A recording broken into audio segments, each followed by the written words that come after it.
এটা বলা খুব কঠিন যে আরেকটা ফেজ শুরু হলো কিনা, কারণ আমাদের তো এটা বাস্তবতাকে মেনে নেওয়াই ভালো যে আসলে তো ওই সরকারের শুরু থেকে আজকে পর্যন্ত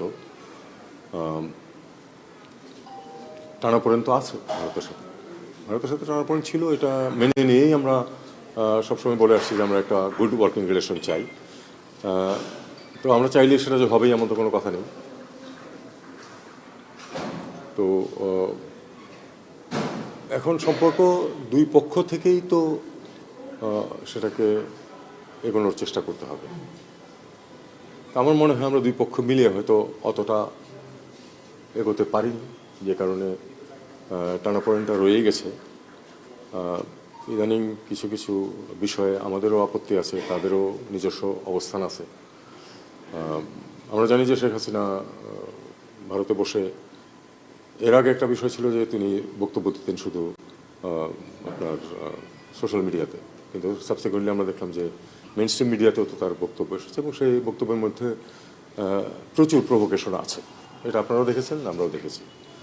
তো আমরা এটা যিনি এখানে একটা কোর্ট থেকে শাস্তিপ্রাপ্ত হয়েছেন, তিনি আমাদের পাশের দেশে বসে এখানে অস্থিরতা সৃষ্টির চেষ্টা করছেন, এটা আমরা আপত্তি করব বা তাদের সহায়তা চাবো যে তাকে ফেরত পাঠান, এটা খুব অস্বাভাবিক কিছু না, কিন্তু সেটা তারা সেদিকে যাননি। সর্বশেষ যে বক্তব্য তাদের এসেছে তাতে কিছু নসিহত করা হয়েছে আমাদেরকে। এই নসিহত আমি মনে করি না যে এটা কোনো প্রয়োজন আছে আমাদেরকে এভাবে করার।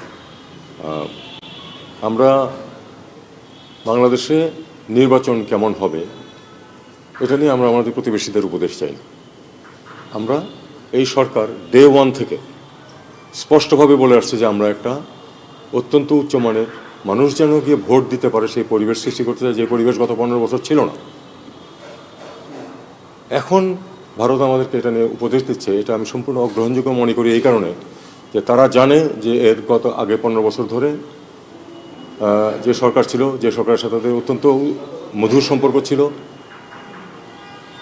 তখন কিন্তু এই যে নির্বাচনগুলি প্রহসনমূলক হয়েছে তখন তারা একটি শব্দ উচ্চারণ করে না। এখন সামনে একটা ভালো নির্বাচনের দিকে আমরা যাচ্ছি, এই মুহূর্তে আমাদেরকে নসিহত করার তো কোনো প্রয়োজন নেই। আমরা জানি আমরা কী করবো।